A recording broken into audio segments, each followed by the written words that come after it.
Ji, distinguished experts, ladies and gentlemen, good morning and a very warm welcome to everyone on this webinar. It has been more than 4 years since IPFA was established in India with a mandate for investor education and protection.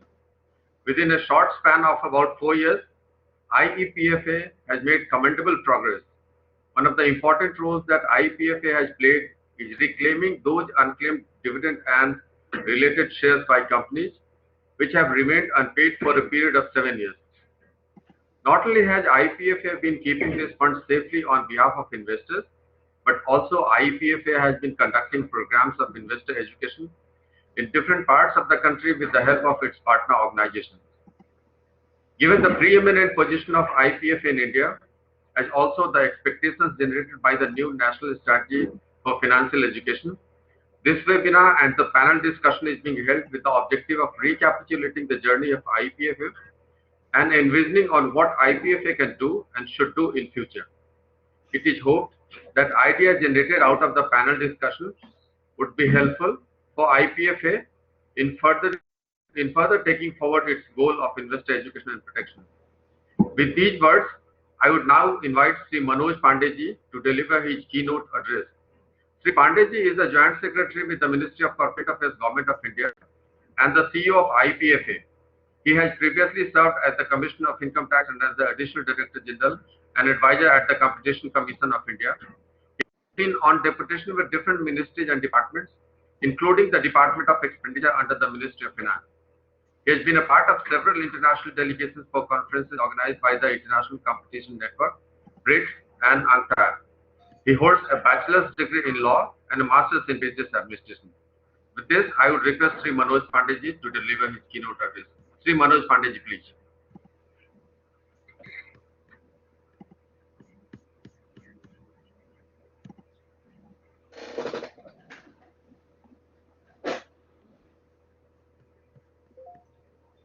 Thank you, Professor Singh. Am I audible?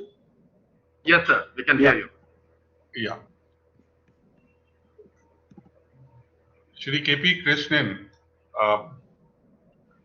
our mentor guide and IPF Research Chair in CAER, a senior esteemed civil servant, Shri Gopal V. Kumar, member IPFA, Shri Nagendra Rao, President ICSI, Dr. Harpreet Kaur, Professor, National Law University, Delhi, and Professor Singh, who is our IPF Chair Professor at IICA. A very good morning to all of you. I am happy that IPFA Research Chair at IICA has organized this webinar on journey of IPFA so far, achievements and the way forward. It would be my proud privilege to deliver the keynote address on this occasion in front of two IPF research chairs and the member and the president of ICSI and all other dignitaries who are present here and the delegates who will be listening to our discussions. As we all know, mandate of authority is twofold. One, as research chair just said, refund of unclaimed amounts, dividends and underlying shares to the rightful claimants. That this is what is written in Companies Act. And second, investors education, awareness and protection. So IPFA was established in September 2016 under the Companies Act to administer Investor Education Protection Fund. Because Investor Education Protection Fund existed earlier also, but there was no provision to return back the dividends, amounts and the underlying shares to the claimants. This was enabled through Companies Act 2013. Along with that, it was also mandated, which was happening earlier also, that the role of authority would be to promote investors' awareness and education. For an institution, any institution, 4.5 years is a very short period. However, in these years, the authority has tried to do its best towards fulfilling these two mandates. So in my address, I'll give just a brief account. What has happened? What kind of activities they have taken place in these 4.5 years? And for way forward, I think the panelists, the esteemed panelists will guide us that what should be the way forward for the authority. So first, achievement on account of claim refunds or whatever task we have done in last 2 years. We have settled around 20,000 claims so far. That would mean more than 50% of the cases which are, in fact, the claims were lost. There are many of would be the duplicate claims also, which are getting eliminated in the process. Now, the claims are being processed electronically completely. No physical file you will find there in IPF office. Either it will be in e-office or it will be on MCA 21. Approximately 13,000 claims have been approved for transfer of shares because the rest of them might not be meeting the criteria, and around 600 crore worth of shares and dividends have been refunded. In last 2 years, if we see, more than 10,000, 11,000 claims have been approved. So this is regarding claim settlement. To help, a call center was opened. Now there are 6 lines which is being answered by our help desk team, and the grievances of claimants are also being settled proactively through emails, if the emails are coming to us. But we have a huge number of shares which are lying with us. It would be around 89 crore shares, around 32,000 of market value, 32,000 crores, and around 4,200 crore worth dividend and amounts are also there. But whatever claims investors are in fact lodging with us, we are settling, and this is how we have settled 600 crore worth of market value of shares and dividends. But then we have to reach out to all other investors and the claimants who are not coming forward to us. And here our role of education, awareness would matter. Now, enforcement related activities. It's possible that many of the companies are not transferring the claims and dividends and shares to us. Then we have taken enforcement actions also. More than 4,000 notices were issued to companies to help investors, and around 1,600 companies having more than 20 crores paid up capital was taken up in 2018. In one case, in one solitary case, 1,500 crore was transferred to IPF because of proactive approach on enforcement front. Then we started to go to the states, actually, because in pre-COVID period, we started the first state level conference at Bhubaneswar, where in fact they were part of the entire in fact the conference, and there was a huge gathering there that in fact showed that what is the interest with our investors who are in rural and semi-urban areas. The second state level conference was organized at Dharamshala. It was inaugurated by Honorable Union Minister of State for Finance and Corporate Affairs, Shri Anurag Singh Thakurji. Again, huge response was there. With the support of ICSI, ICAI, CSC Governance, Nehru Yuva Kendra Sangathan, all volunteers came from Himachal Pradesh, from different districts, and they were quite enthusiastic, and patiently they listened to what we are doing and how we should help out them. Now, for communication and outreach, then we started our bulk SMS campaign, scroll message campaign through various government media units. A corporate film on IPFA was also launched, and it's now being shown on Lok Sabha television also during budget days. If you see, it will be spots running our corporate side. There are spots on Lok Sabha television where 4 of our films are going on at present. The Bureau of Outreach and Communication also released a press advertisement during February-March 2020 forward and asking companies to submit their verification reports at the earliest. Since September 2020, scroll messages are being run on Doordarshan regarding activities of IPFA. And as I said, that whenever Lok Sabha session is around, then we have a campaign. This budget session also, you will see there are 4 spots showing awareness activities around IPFA. Now, financial inclusion and investor education front. So, we had memorandum of understanding with multiple banks for developing digital collateral. With Bank of Baroda, ICICI Bank, IndusInd Bank, and Kotak Mahindra Bank, we signed MOUs. So you see digital banners on their website or on their payment gateways, on the branches.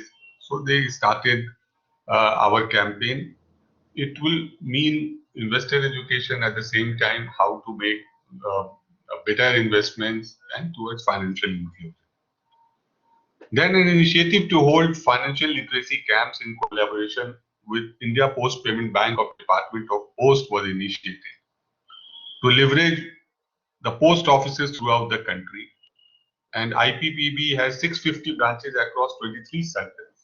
They started organizing this program during COVID because of some limitations on these gatherings. It couldn't progress in early days, but now total number of physical digital camps organized by 23 circles have reached up to 362, and they have to cover all the districts, to all the circles, and is progressing upon organizing around 500 more physical camps in February 2021. So this is towards rural masses. Then MOU was entered with CSC Governance Services Limited to organize investor awareness programs in rural areas. At present, this year, they are targeting 15,000 investor awareness programs in 117 aspirational districts. They have also conducted an impact assessment survey on the outcome of 35,000 IAPs which were conducted earlier in previous years. The survey was carried out by Council for Social Development in New Delhi. And there is an impact movie also which is on our website, where stories of CSCs and rural participants in consultation with the authority have been posted. Impact film has also been uploaded on YouTube channel. Then the one-page flyer has also been prepared in consultation with IPFA by them to be distributed among participants in 117 aspirational districts. Similarly, we entered into a collaboration with Nehru Yuva Kendra Sangathan for youth participation in investor awareness and education in 8 states of northern India. Due to again COVID restrictions, NYKs could not organize in all centers, but as on date, 3 regional level orientation programs have been organized with the participation of more than 300 NYKs officials, national youth volunteers and youth leaders.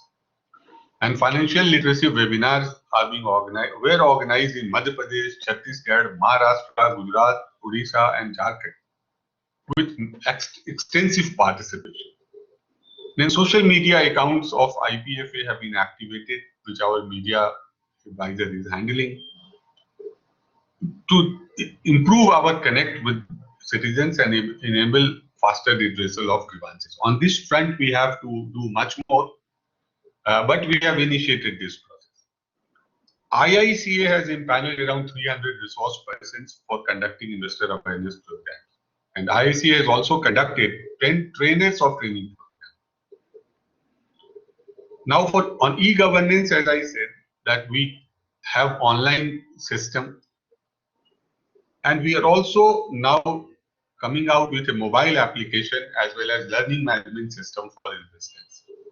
The National Institute of Smart Governance is developing that, and we are hopeful that on 15th of March, we would be launching this mobile app, where the investors would have quizzes, awareness programs, where our partnering organizations are organizing camps. So all those notices would be posted in addition to quizzes that, okay, if you want to know about a mutual fund or a product, how insurance works, that will be available on that with the support of IICA as learning management system partner. So LMS partner would be IICA, it would be fed into the system. Now, as I said that we completely, to make it transparent, we are on e-electronic platform and e-office.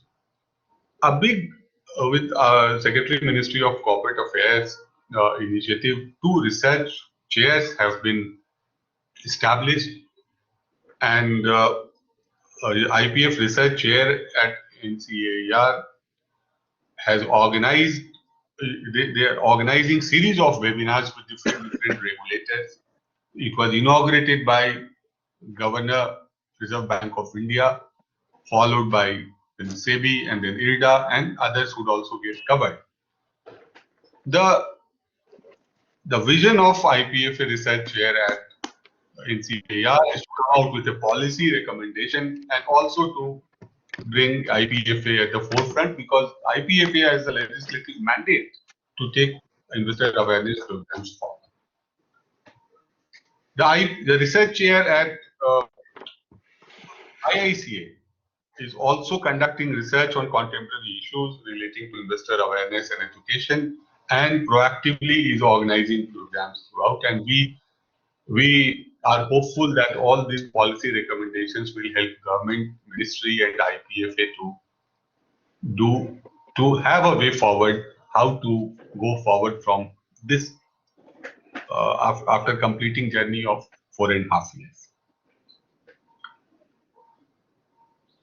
Authority has also constituted 2 subcommittees, one on awareness and education programs and other on streamlining of claim settlement further. The 2 subcommittees are working. One subcommittee is going to submit a report how to streamline the process further to make to make it more claimant friendly. And on investor education protection front, we will be guided by that subcommittee that how to make investor education awareness program to take it to more further areas, and also not only talk about investor awareness education in simple terms, but also talk about days to come sophisticated instruments like shares, like mutual funds, and what is the advantage of one insurance product versus another. As per the decision of Subcommittee of Financial Stability and Development Council, and with the help of IPFA research chair, I should admit at NCAR, Dr. KP Krishnan, a technical group on financial inclusion and literacy was set up, and is being chaired by Deputy Governor RBI. We have been given a place that wherever their deliberations are happening on investor education protection, we will be invited. It was initiated, this idea was initiated by IICA research chair professor, and it was made possible because of Dr. KP Krishnan sir. And RBI governor has kindly agreed to give us a place there. There are series of publications in last 4.5 years which we have come out. One is the survey report by Indian Institute of Corporate Affairs, which highlights what are the gaps on various financial capability indicators with reference to demographic variables, and offers some customized and contextualized investor literacy and awareness activities. The handbook on investor education and various products, it's a very comprehensive book which has been prepared by IICA for us, Indian Institute of Corporate Affairs. Indian Institute of Company Secretaries of India, ICSI. And in fact, this was released during state level conference at Dharamshala, and it's a very handy, comprehensive book on each and every product in the financial market. I'll thank President ICSI, who is present here, for helping us out on this project. I'll also thank Indian Institute of Corporate Affairs for coming out with this financial survey report. With these achievements above, I wanted to just cover the 4.5 years journey, what we have done. We know and acknowledge that much more is to be done. Many more steps have to be covered in both areas, for giving more satisfaction to the claimants and to fulfill the mandate of investor awareness and protection.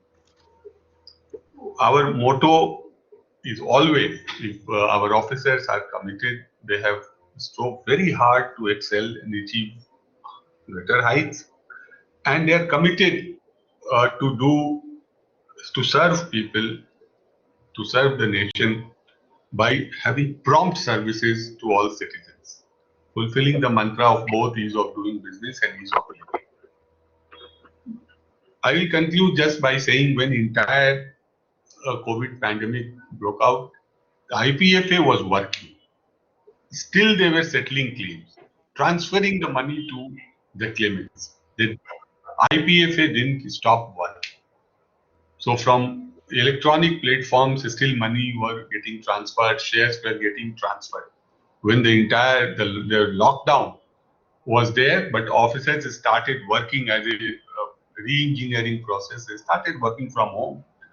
Some people used to come to office, some used to work from home, but citizen delivery services didn't stop. We continued to transfer shares and dividends, and also kept on organizing webinars, seminars, and conferences on investor education and awareness. So with these words, I'll conclude, and I'll request all the panelists that please suggest a further way forward. Whatever is the outcome of this webinar would be, that would help us in further deciding the course of action. Thanks a lot. Thank you. Thank you. Thank you, Sri Manoj Pandey, for your keynote address. We appreciate the time that you were able to devote out of your busy schedule. We understand that you have pressing engagements lined up for today. We are hopeful that under your leadership, IPFA would scale new heights of achievement. Thank you once again. And now, ladies and gentlemen, we will proceed with the panel discussion. We have two sets of panelists for the webinar. We have Mr. Rao and Mr. Kumar as practitioners, and we have Dr. Kaur and Dr. Krishnan as academicians. We hope to get deep insights from these practitioners as well as academicians to take forward the mission of IPFA and to get more insights on what IPFA can do in future. May I request Mr. Nagendra D. Rao to present his views first. Mr. Rao, the current president of ICSI, had served as vice president of the ICSI for the year 2020. A fellow member of the ICSI, Mr. Rao is a law graduate from University of Mumbai and has a bachelor's degree in commerce.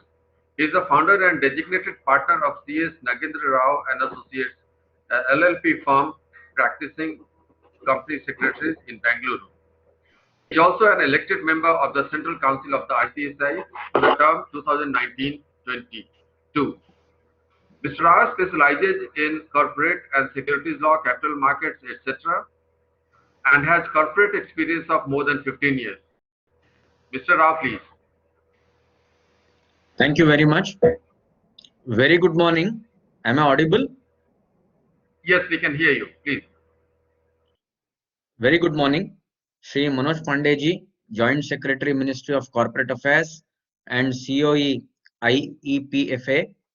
Shri Professor KP Krishnan ji, IPFF Research Chair, NCAER. Mr. Gopal V. Kumar, Member IPF.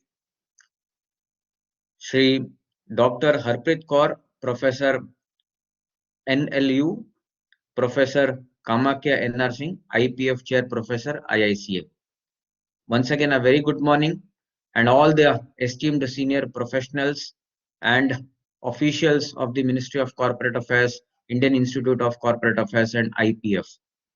At the outset, let me thank the IICA and IPF for recognizing the Institute of Company Secretaries of India and inviting for this event webinar on the occasion of Journey of IPFA, Achievements and Way Forward. As known to you all, the Institute of Company Secretaries as it stands today takes great pride and honor in being the extended arm of the regulatory authorities, especially the Ministry of Corporate Affairs.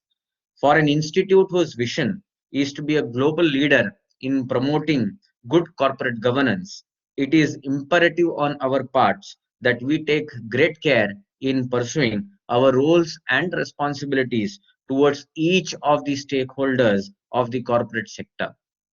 The Investor Education and Protection Fund Authority, as it stands today, is a resultant of the realization that not only are the investors one of the most important stakeholders of the India Inc., but one of the most vulnerable them all.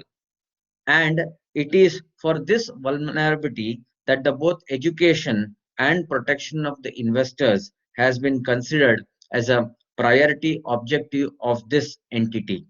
For what better way to offer protection than making the investors well informed, helping them make informed and responsible choices, and lead them on to becoming one of the greatest playing role in the Indian growth story.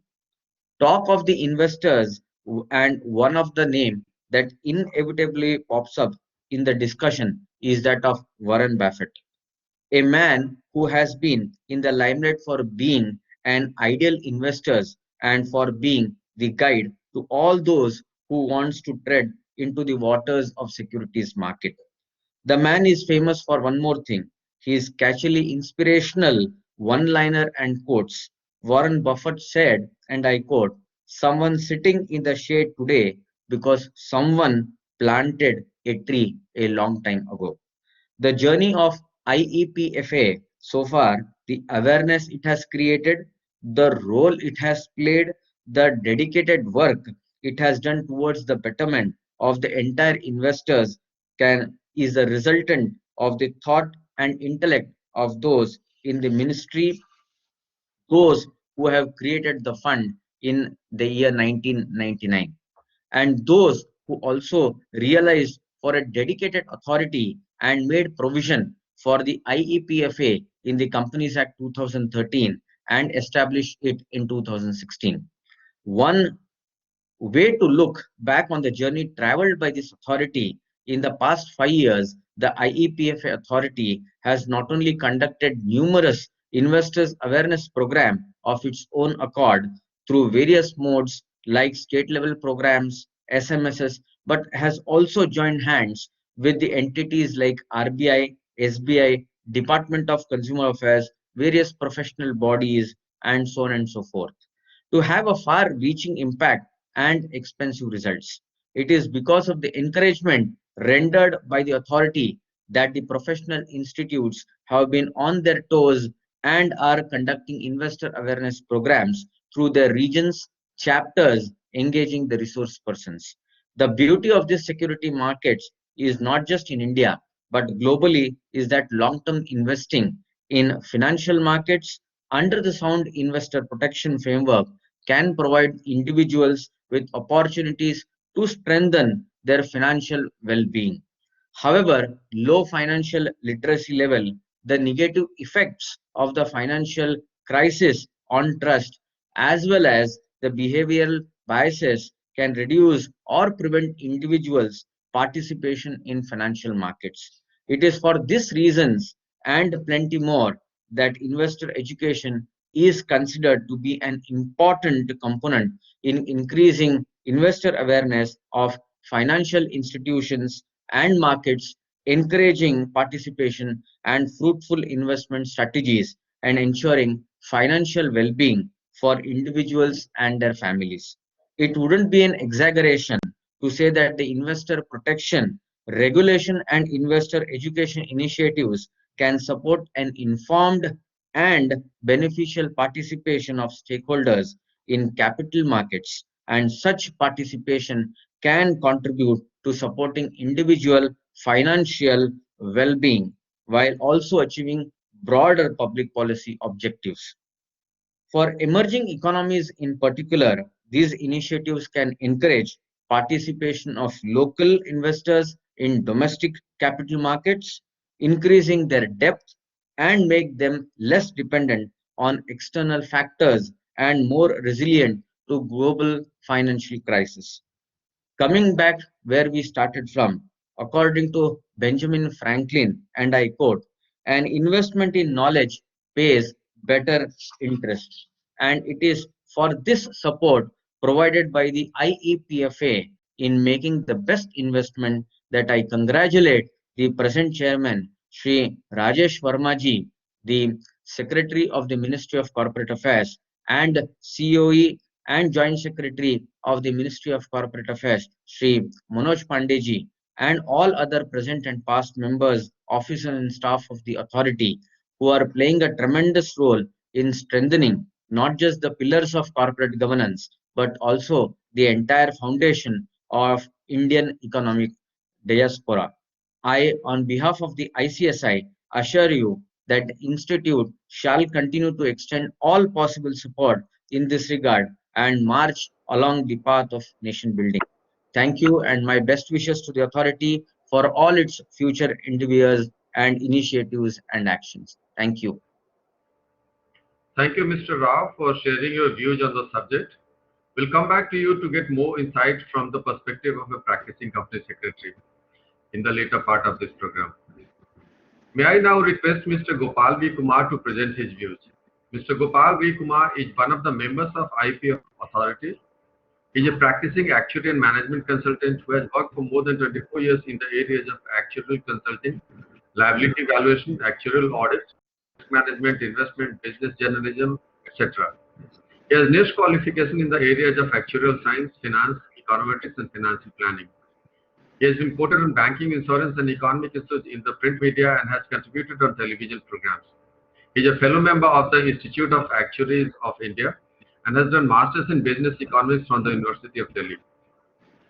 Mr. Kumar, please, can we have your views? Yeah, thank you, sir. Good afternoon, and thank you, Professor Singh. Sri Manoj Pandeji, Professor K.P. Krishnan, Mr. Nagendra D. Rao, Dr. Harpreet Kaur, Dr. Shruti Malik. It's a great occasion to be part of this important webinar on journey of IEPFA so far, achievements and the way forward. Sri Manojji has discussed the journey so far. The journey has been great journey of IEPFA last 4.5 years. I will also share my views on the journey, but I will focus on the way forward, how it should be, what we have achieved, and what we should do now. So my presentation, my talk will focus on what is my foresight, what role I see IEPFA should play in future. When we say journey so far and the way forward, I just see a connotation between a book value and intrinsic value, right? Book value is basically, it's a measure of the present, which is accumulated past what we have done till now. And intrinsic value considers estimates into the future, how we are going to unfold with time, and what is our intrinsic worth, what is our potential, and whether we are contributing to our potential. So my focus will be on intrinsic, but along with this book value and intrinsic value, you also have market perception. That is also very important, right? And it is a function of book value and intrinsic value, how your past have been and how your future would be. That basically determines the market perception. And market perception has become a practical manifestation nowadays, right? So we do need to, right? Talk about what we have done, what we can do, and invite public opinion, people's insight, right? How we can create that foresight. If you see the journey of IEPFA, the journey has been great. I was just reading the report shared by the authority. That number of shares refunded it up to last few days is 89 lakhs shares worth 469 crore. These are very great numbers to talk about. And I think this is just a beginning. Lot of things in place which we can work upon. Some of the achievements, what I really would like to share with you of IPFA is that we have a very strong media campaign. We have launched IAPs, right? We have collaborations with various organizations for spreading awareness and engaging with other stakeholders with the common goal by using co-branded collaterals and all that, right? We have information dissemination through social media and digital platform. We have 2 research chairs, and I'm very happy to note both the research professors are with us today in this webinar, right? We have signed MOU with NYKS. We have done collaborations with India Post, right? MOU with many banks, and we have done a lot of investor awareness activities through ICA.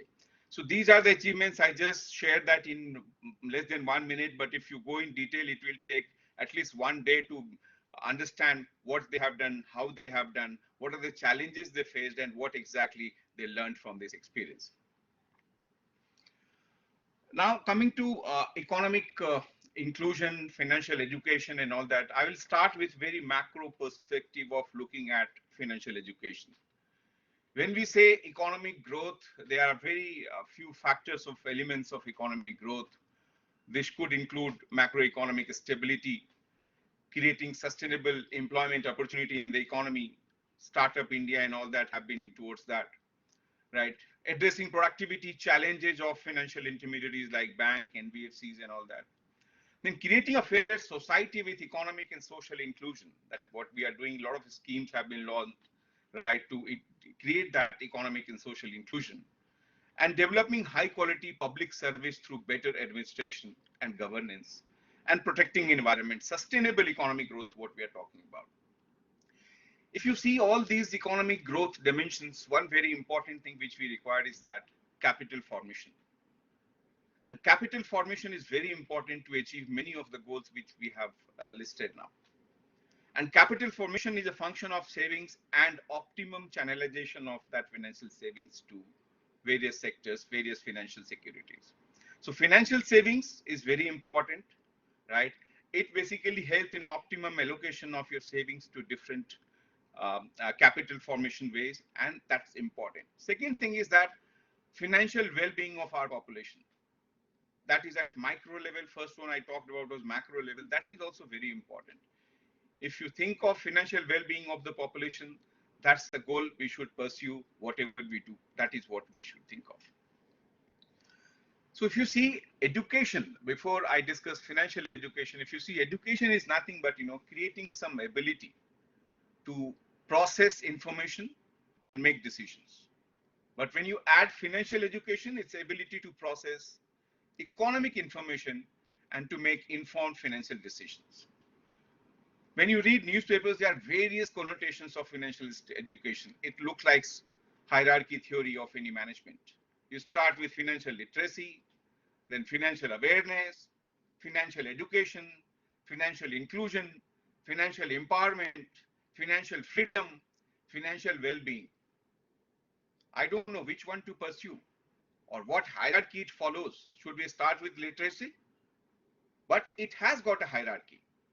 Empowerment is not possible if you're not literate, if financial awareness is not there, financial education is not there, financial inclusion is not there. So it follows a hierarchy, and when we plan for financial education, we have to evaluate the various connotations of financial education in our plan document. I have divided what should be the future role of IIPFA in 4 dimensions, right? At some of the dimensions, the role of IIPA should be of the leader. At some places, it should play the role of an aggregator. At some places, it should play the role of a facilitator, right? Obviously, one organization cannot do anything, and financial education is one of the good example where multiple stakeholders are in play. I was just reading that report, National Strategy for Financial Education. It has listed down the stakeholders. Though I was surprised to find IAPFA only at two places in their document. One as a list of abbreviations and other as a list of institutions. I think it should have got better coverage in that report because what we are talking about is financial education. So if you see the four dimensions, what I will talk about now, first is that we should have a purpose, we should have a goal, we should have an objective. And it should be very specific, very measurable, relevant, time bound. And we cannot target the entire population. There should be some strategy. Why can't we start with those who have got some assets or liabilities in their books? We have 47 million active demat accounts, 20 million unique mutual fund account holders, 750 million plus bank account holders, 350 million plus individuals having insurance, 33.7 million mutual fund SIP accounts. So first dimension is that we should have an objective and a statement, purpose statement. And I think IEPF should play the most important role here in defining what should be our goal in a time-bound manner. Next year, next 5 years, next 10 years. Obviously, we should not go beyond 5 years. 5 years is a reasonable time to have an objective statement. So there I see the role of IPA of prime importance. I think they should devise this goal for the nation. Second dimension of financial education is content, but not just content. I have qualified this word content with context. We should have contextual content. Content is basically your information overload. That is what we are facing on financial education. If you go to Google and type financial educations, right, you will get at least millions of pages. But what for this initiative, I think the content should have proper context, which can be divided into different dimensions. One could be type of content, whether that is information, advice, or instruction. Formats of content, digital, print, mass media, animation, right? Some stories, right? We can also have target group-wise content. School children, teacher, investors, senior citizens. We can have content in different languages. We can also have content with different exposure-based, like content for those who have just bank accounts, content for those who have got investments in equity, content for those who invest in derivatives, right? Or it can be basis the rural, semi-urban, and urban areas. So this could be the basis of creating and adding context to the content. That is what I think is very important. And the role of IPA here should be of aggregate. First one should be the main role in goal. Second role should be aggregator. See, we cannot have all the resources at our disposal to create content. But there are relevant regulators. For banks, we have RBI. For insurance, we have IRDAI. We have SEBI. We have PFRDA, right? Let them create the content because they know the subject well. We should be the aggregator of the content. Aggregator, when we say this is not just aggregating, sometimes it may be validating that, right? Having some kind of version control of the content. What content we are talking about? Some kind of data mining thing, some kind of technological platform to make this content available. That's what Manojji talked about, that we'll have an app where all the content. So should we be in content creation or should be in content aggregation? That is what we should think of.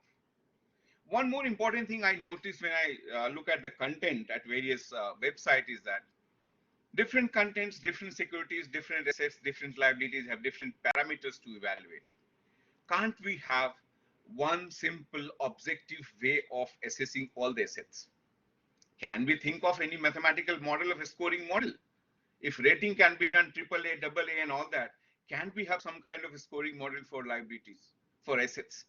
And 6-7 factors, what I think will define any particular asset is that how secure that investment is, what kind of yield it will generate, what kind of volatility it will have, what kind of time frame investors have in mind, what kind of expense, intermediating expense is there, what is the marketability and what is the tax implication. So can we have some kind of uniform assessment thing and some need-based mapping?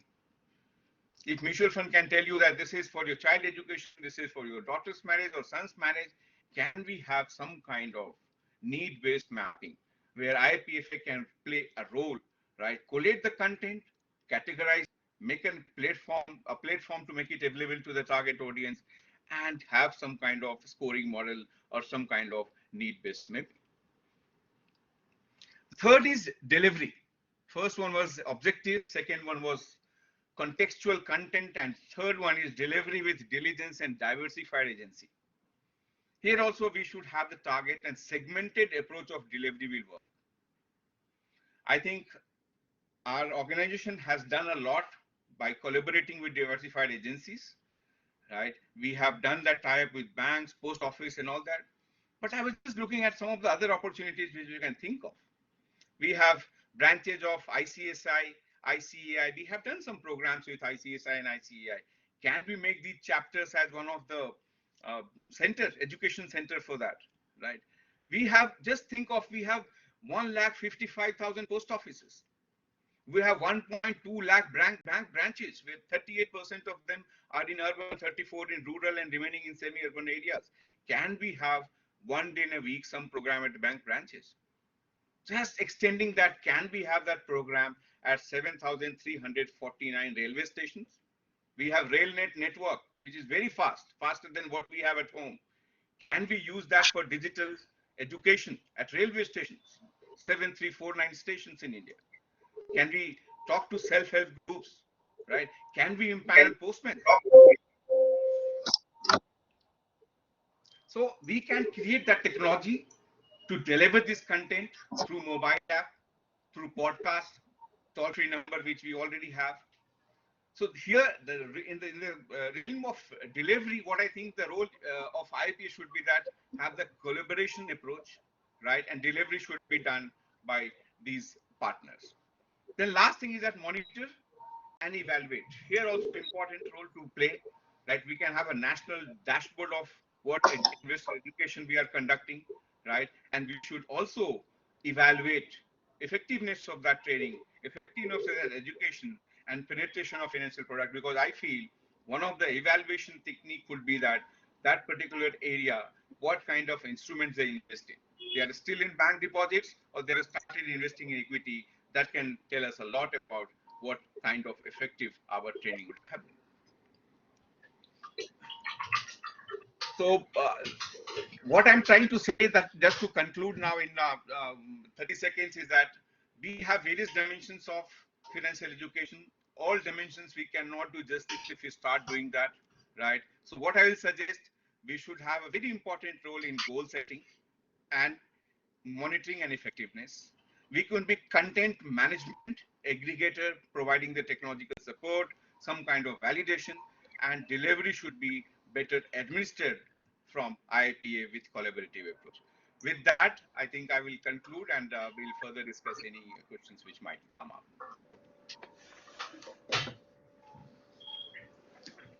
Thank you, Mr. Kumar, for sharing your views on the subject. It was quite detailed on how you elaborated on what we should be doing and how we should be doing. So we look forward to having your views more on a few questions which will be coming up later. Thank you. With this part, now we would move forward on interaction and presentation from academicians. May I now request first Professor Harpreet Kaur to present her views. Professor Harpreet Kaur is the director of the Center for Corporate Law and Governance at National Law University, Delhi. Dr. Kaur is a first-class scholar and she has served as the chair professor of Indian Studies at University Hanover, Germany. Fellow of International Visitor Leadership Law at Faculty of Law, University of Virgin, Norway. May I now request Professor Kaur to share her views, please. Professor Kaur. Yeah. Good morning, everyone, and my thanks to Shri Manoj Pandeyji and the organizing team for inviting me for this important session to put my views. And I'm also thankful to all my senior panelists who are here. Dr. Nagendra is there, Dr. Pal. Can you hear me, please? Letter या email जो भी है, नहीं उसके पहले लिखा था ना कि भाई बहुत सारी company spice corporate.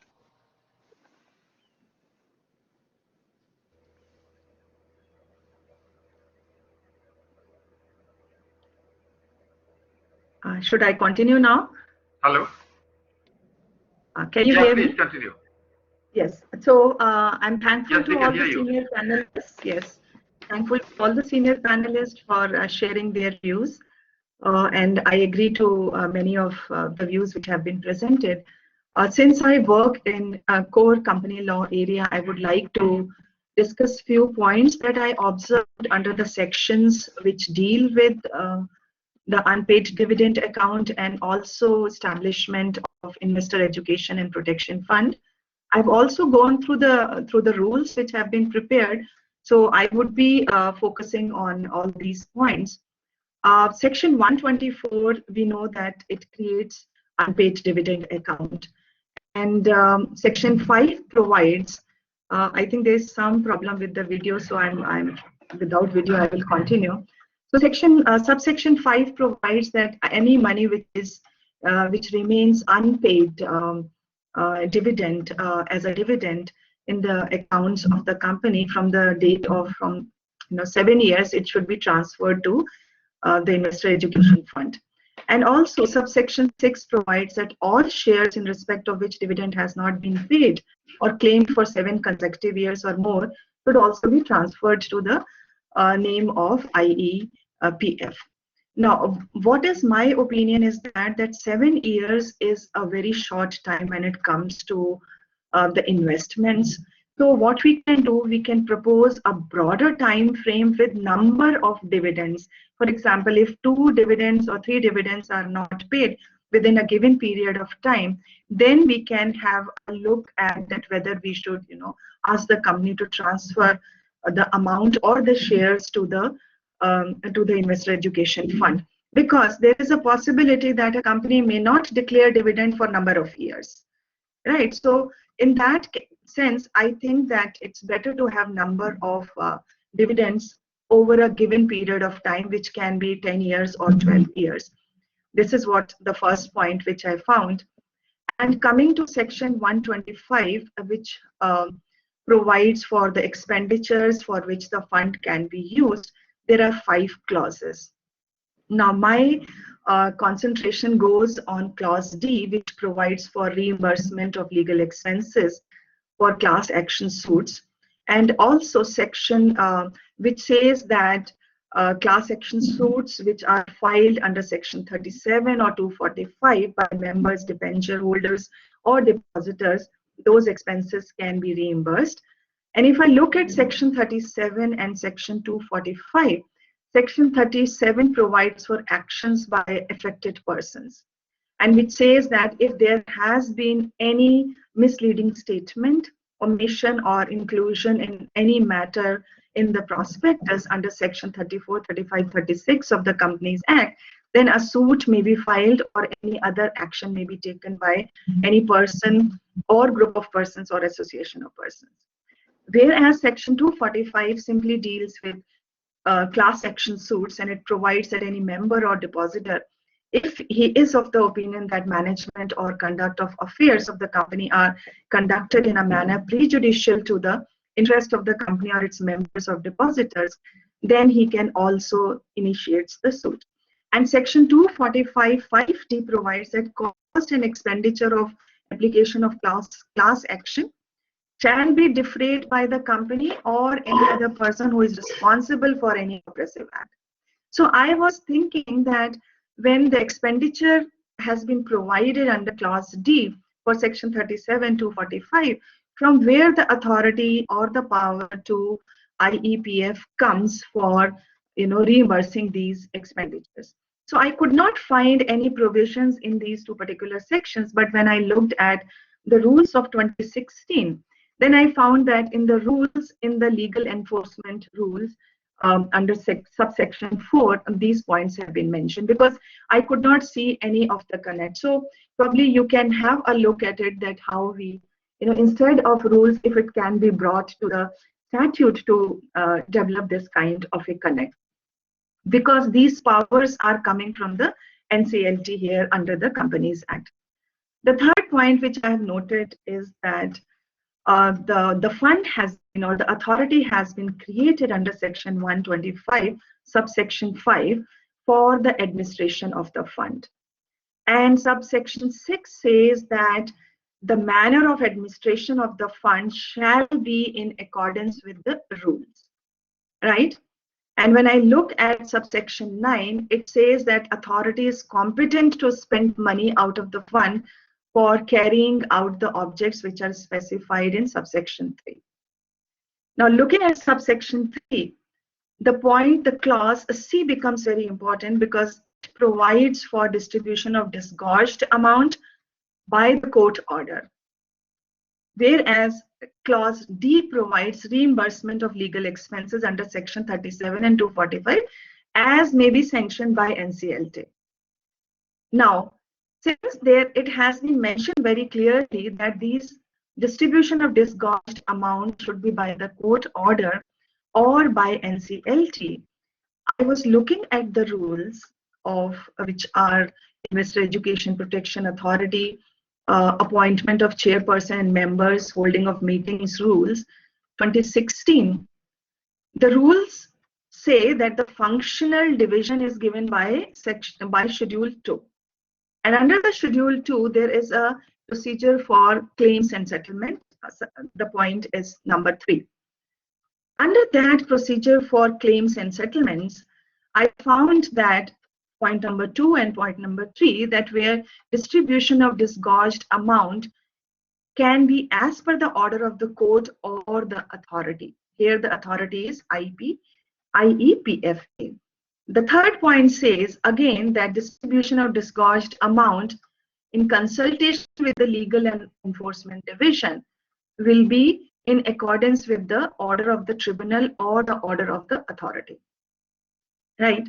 My point here is that section 125 has not given any power of ordering disgorgement, right? Because the power lies with the court. And the second point is that if the power of disgorgement is with the court and with the tribunal, how it has been given to the authority, because there is always a difference between an administrative power and a judicial or quasi-judicial power, right? And the power of ordering the disgorgement comes to the authority from the rules, but not from the Companies Act. So my humble request is that there can be some deliberation on that, what is the difference between administrative or quasi-judicial or the judicial powers, because we have to look at the scope and effect of the powers which have been given to the authority, which are equivalent to that of court and the tribunal, right? This is the other observation which I had. Now coming to the fourth point which I looked at, so I refer to rules 2016, which are related to accounting, audit, transfer and refund rules. And rule 6 provides for manner of transfer of shares. Now here under this 6th point, the voting rights on shares which have to be transferred to the fund or which are transferred to the fund, they have to remain frozen until the owner claims those shares. And it is written, but it says that under the proviso that for SEBI SAST regulations 2011, the shares which have been transferred to the authority shall not be excluded while calculating the total voting powers. In my opinion, there is a need to have a relook at this provision, because Companies Act, Amendment Act 2017, which came into force from 2018, we have substituted total voting power in place of total share capital. So the dimensions here have changed when we have focused more on the total voting power. So there may be some impact on while making calculations for SAST purposes. So these were, 4 points which I wanted to bring to your notice from the Act and the rules. There are certain general recommendations which I would also like to suggest here, and which is that the purpose is investor education and protection. We have listened to speakers, those who are speaking on the education purpose, and the protection is through the receiving unpaid or unclaimed dividends and the shares. So how we promote protection? There can be some research on that, because education is one part, protection is another part, and protection is, should also be the focus here. And for the awareness part or the education part, I would suggest that there is a possibility of having investor protection clinics in different universities for those who are into educating on investment laws or corporate laws or securities laws, right? So that can be that can also be included in the form of chain for awareness. And also, because we need to also identify the reasons that why investors are not able to claim dividends. What are the different reasons, right? Awareness, unawareness is one of the reasons, but what are other reasons that can also be researched upon? And if we have data available, I'm sure the fund authority must be having data available, we can make some foresight into that, what have been the reasons for not claiming dividend, and we can target working on that. And also the last point which I would like to suggest is that since it's a protection fund authority, a public authority, due transparency and due diligence is also the requirement. So the transparency should be maintained by the authority as much as possible, because I think there was some comment by RTI also on this. So these are some of the suggestions which I wanted to put forward as my views. Thank you so much.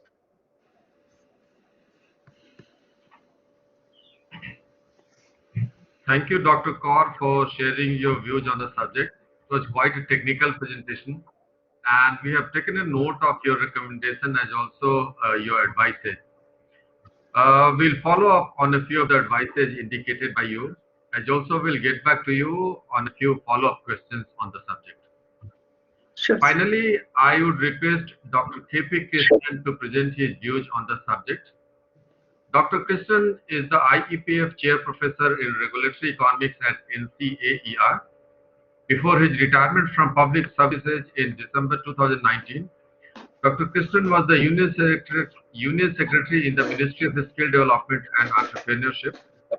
Prior to that, as IS of 1983 batch, Professor Krishnan has served in different roles with Government of India and Karnataka State Government. He is trained in economics, finance, and law. Dr. Krishnan has chaired and served as a member of several committees of Government of India and has taught as a visiting professor at various academic institutions of repute in India and abroad. Dr. Krishnan has BA Honours Economics from Delhi University and also LLB from University of Delhi. He also has a PhD in Economics and Finance from IIM Bangalore. May I now request Professor Krishnan to present your views, please. Thank you very much, Dr. Singh. Good afternoon to all my fellow panelists, and good afternoon and thanks to Manoj for that very generous sort of references to my work and the IEPF chair's work in NCAER. Dr. Singh, if I have your permission, can I use a PPT? I will stick to the time. If I have written a PPT, if you permit, I'll share it and use it in the time that is allotted. Can I? Yes, sir, please. Yeah, please go ahead. Yeah. So is it visible? I have put up the slides. Is it visible to everybody?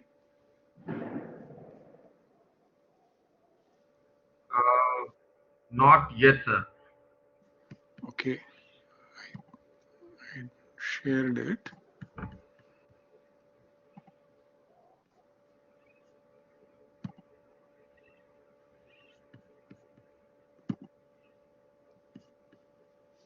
So if it's not visible, then it's okay. I'll just use it to make my point. Thanks again. So what I want to, sir, use this opportunity and do, is it visible now? Yes, sir, it's visible now. Yes, sir, we can see the file. Yeah, thank you. So this is something which academics and others will know. I want to talk about the big picture on consumer protection and possibly, a regulatory gap where I think potentially there is scope for further work, and people like Professor Singh and I could do this work and see if we have scope for a greater role for the IEPFA. I want to start with, just 1 minute or maybe even less on why do we need consumer protection in finance? We need consumer protection in finance because there is huge information asymmetry between the producers and the consumers. That's point one. Point two, the literature on this subject clearly brings out what we all know to be the bounded rationality of consumers. And this the form of overconfidence.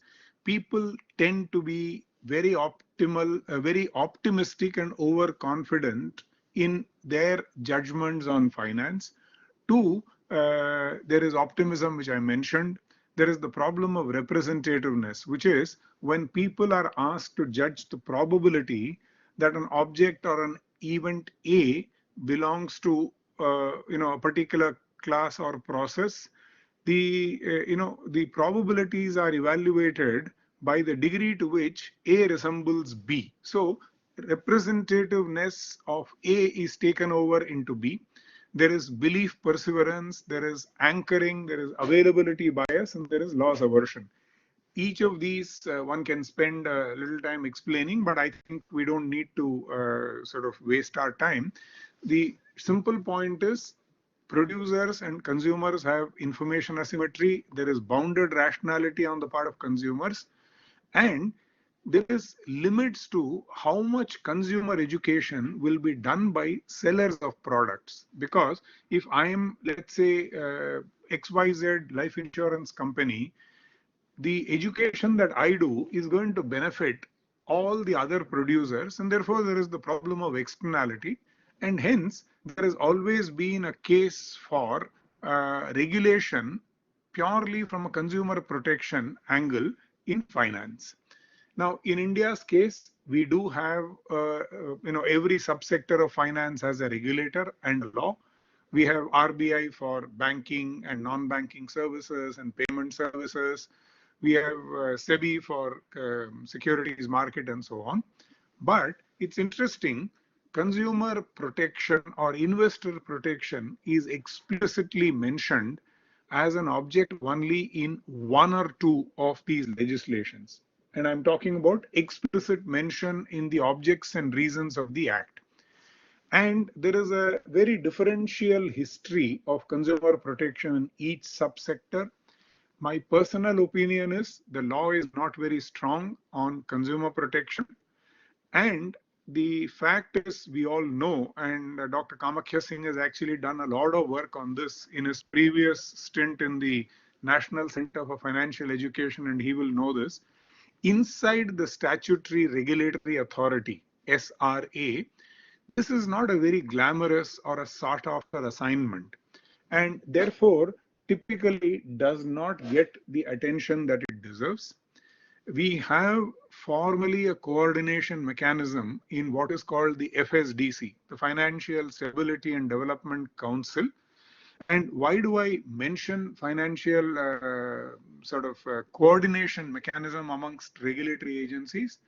I mention this because a lot of the products spill over from one regulator to another, and there is a problem of a regulatory gap. And the only financial only subcommittee that actually looks at this subject is the subcommittee on financial education. So at least the investor education part is covered. The protection part is only covered partially because there is inclusion mentioned in the subcommittee's agenda. Now, this is verbatim reproduced from a very responsible financial newspaper, The Mint. The Mint ran a 4-part series starting on 2nd December 2019, about a year ago, on 10 recent scams that hurt investors over the years. And everything that I have stated here is verbatim from what the Mint said.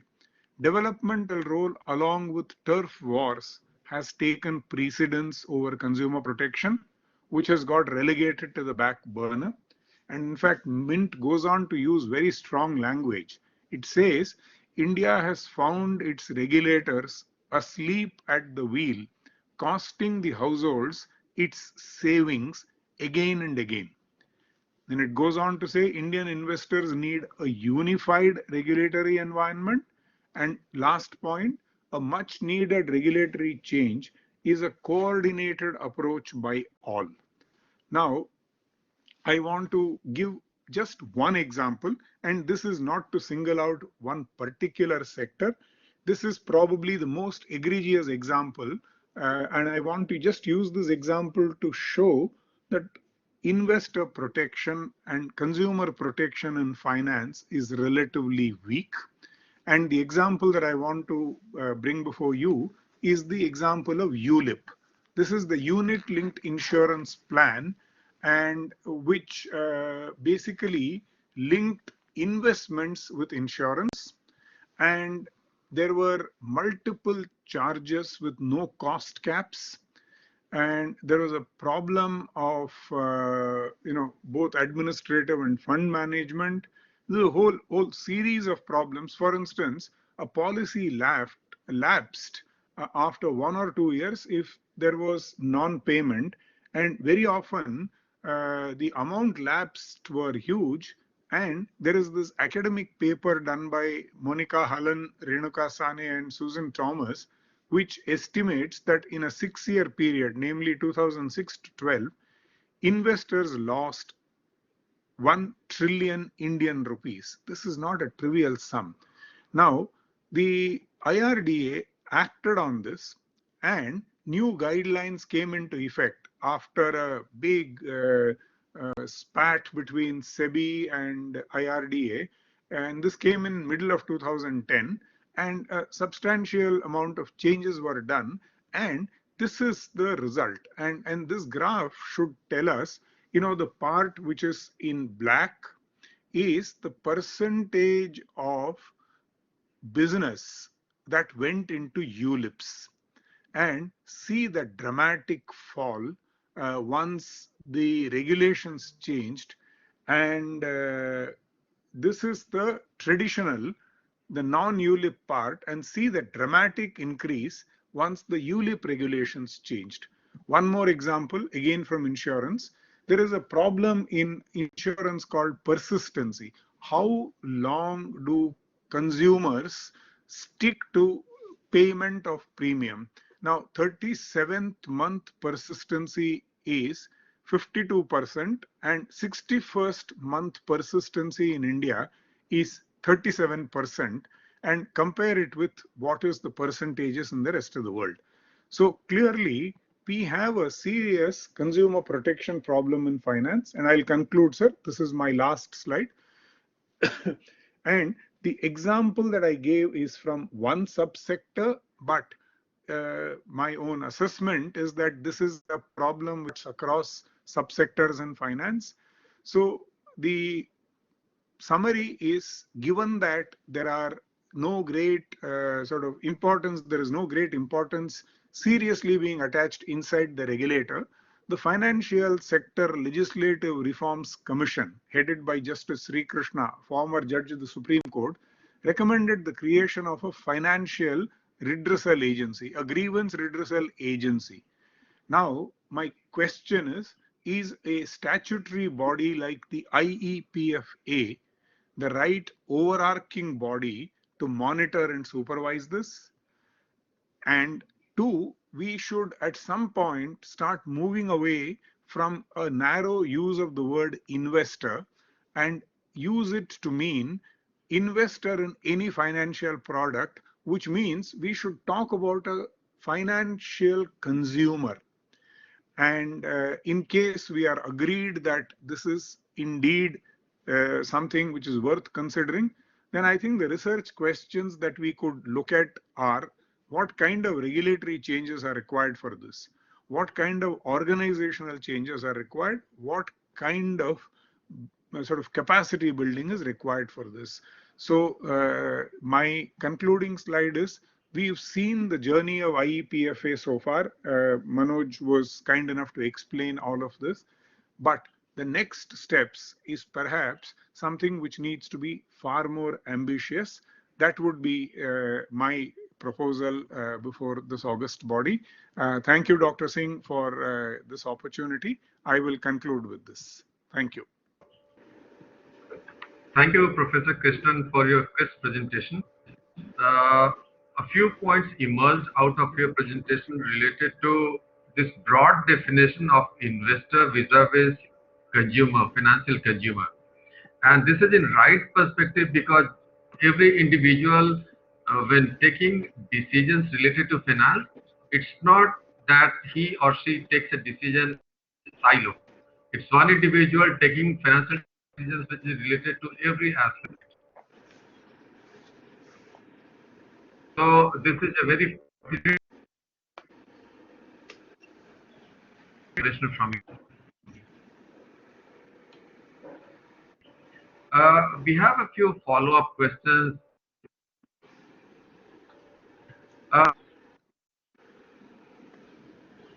Question is specifically to Mr. Rao and Mr. Gopal Kumar, but I would also request other members to respond.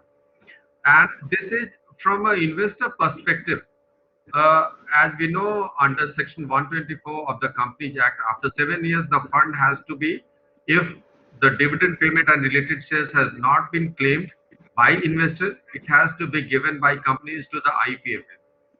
Do you think from investors' perspective, they would be more comfortable if this money is paid up by companies prior to 7 years, maybe at the end of 5th year, at the end of 3rd year? And would the investors be more comfortable if this money remains with companies or if it is transferred to the government agency like IPFA? That is first part of the question. And related to this question is also on how we should be from IPFA perspective looking into protecting the interest of investors and taking on board their rights as investors.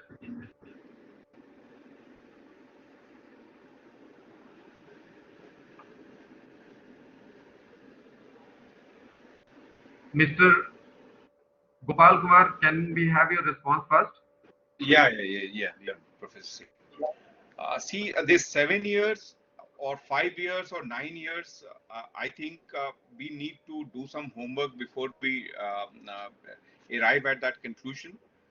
At the end of the day, the objective should be that it should not be too late, because as Professor Kaur said, that we should have from the date of last dividend paid. I think that can be the good criteria. But 7 years can be a longer time, so we can think of, after due assessment, we can think of reducing that time. And what was your second question, Professor Singh? Second question was related to this from IPFA perspective. When we consider the right of investors as financial consumers, do you think there are gaps in regulations related to protection of investors?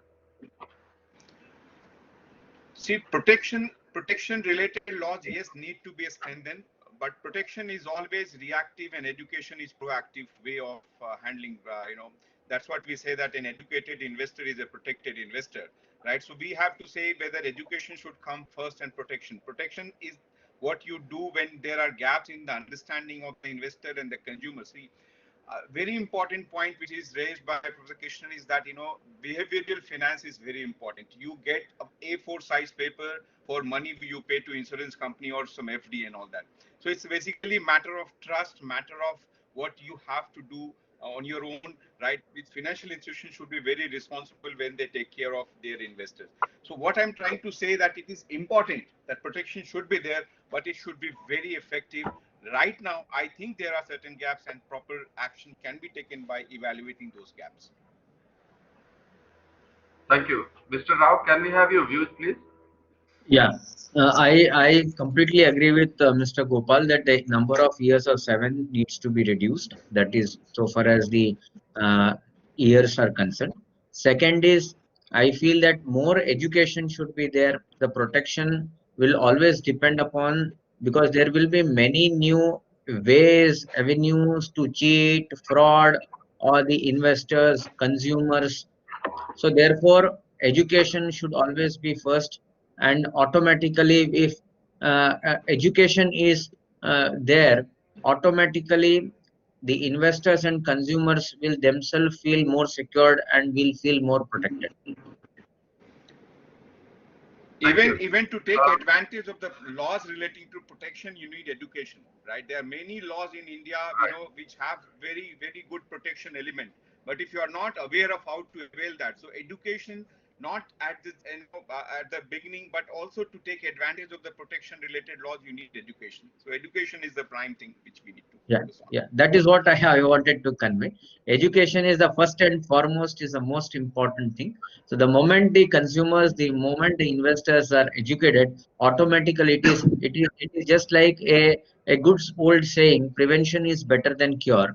So automatically, if an investor or in case a consumer is educated, automatically to some extent he will feel himself more protected and prevented. Thank you. Right. Professor Krishnan, what do you think, sir? Yeah, I completely, this is a question on which I think there is no disagreement. We entirely agree. And starting as I did with information asymmetry as the basic problem, clearly, I think investor education and consumer education and finance is critical, but it's not very easy. This is easier said than done, because overloading the school system or the college system, A, is not a good idea. Two, when it is so distant, people don't pay attention. So I think the right way of actually giving education based on the differential profile of the customer is something in the Indian context on which we need to do a lot more work, because this is something which is universally agreed upon, but not very easy to deliver. Even the large, big OECD countries with much more resources than us keep having these problems. At one level, the Lehman crisis was a classic example of originally consumers going completely, ballistic, and then leading to a crisis which rocked the entire world. So it's not a trivial issue. I think the answers are known, but they're not very easy to implement. Right. Thank you. It's interesting how you point about overburdening of school or college students. In fact, in my last role with NCFE as its CEO, I had interactions with CBSE and MHRD. And there we had this interaction or inclusion of financial education in the school curriculum. And what we learned was that there are two aspects to it. From NCFE or from financial sector regulators' point of view, while everyone agrees that financial education should be a part of the school curriculum, from students and from school perspectives, it's always a challenge how much should be additionally provided to students and how much should the students be taking as a burden or as a load. In fact, Exactly. Recently, and this is what I also shared with IEPFA, what I did with my experience from NCFE as also other aspects, we came up that taking both aspects into account, could it be a good idea to introduce a few concepts of financial literacy, financial education in school curriculum, just as a part of English languages? So what I did was I developed a story which included all the concepts of financial literacy as per OECD tool and framework. And then I sent it to NCERT that instead of burdening the students with additional course curricular and other things, maybe we could consider incorporating this story as one of the chapters of English book, as also get it translated and get it included in other languages books of the students. So this way it could be a win-win for the students, for schools, as also for financial sector regulators, that without overburdening, we could just get ingrained a few of the financial literacy concepts which should be known to all the students. So thank you again for pointing that out. Dr. Harpreet Kaur, can we have your views once again? And my point was specific to, we understand how you indicated the reference to the dividend payment. Because if dividend has not been paid by a company for a number of years, then that 7-year rule may not be very helpful. But my perspective was that as an investor, if you invest your money, are you more comfortable keeping your money with corporates or more comfortable with keeping your money with agency like IPFA if you haven't been able to get your dividend or reclaim the shares? I think if a company is a perfectly sound company, financially sound company, it doesn't make any difference to an investor. The point here is that why the dividend was unclaimed, why it was not claimed. That's the point. And my opinion is that even if by any chance, for example, administration of a state of a deceased person, it itself takes a lot of time. And if there are legal here, that will generally it will take 3 to 4 years or more than that to administer the full estate. The legal heir may not be knowing that he has those many assets. So there are genuine reasons that where the investor may not be in a position to, claim the dividend. And by single one non-claim or single one unpayment or not receiving the payment, does it make, does it make that much important that it should be transferred? Or we look at it, okay, company has been regularly paying dividend after, let's say, alternate year or 2 years, and for last 2 dividends have not been paid, right? Then we look at this process. If single incidents, I think is problematic here. So we can have look at other jurisdictions that, where we do have lot of funds coming to such kind of, fund towards this kind of unclaimed dividend, and then probably make a comparative that, what will be more important for our investors. And so that's what is my opinion, that we can have a look at this, maybe do some research on this. And coming to the second point, that I had proposed this earlier also, that we do have clinical legal education, which is an important part of legal education, where the students or the prospective lawyers, they're informed of a particular sector. For example, how to conduct ADR or how to be a lawyer, what are the practical skills. I had proposed earlier, but that proposal, I don't know, I had submitted that, why don't we have investor protection clinics? I, as a teacher, I teach my 80 plus 80 students. Now I have 120 students in one class. Complete company law, complete securities market, right? Can I have an investor protection clinic there and I educate those 120 or 200 students who are coming out? And can I use my students' power to go to other universities where they do not have the bandwidth of teaching corporate laws? There are so many state law universities.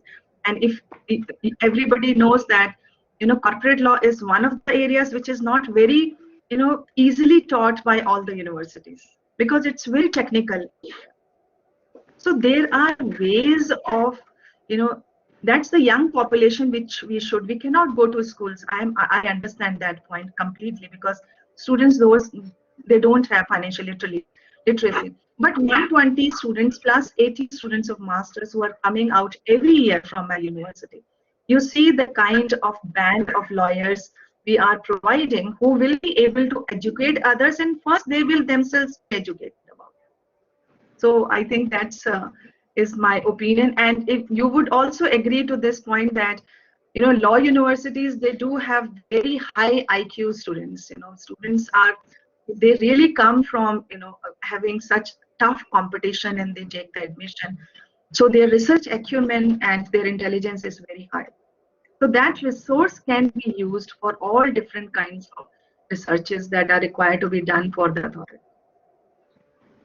That's what Thank you. Thank you, Dr. Kaur. Yeah. With this, we have come to the end of our session.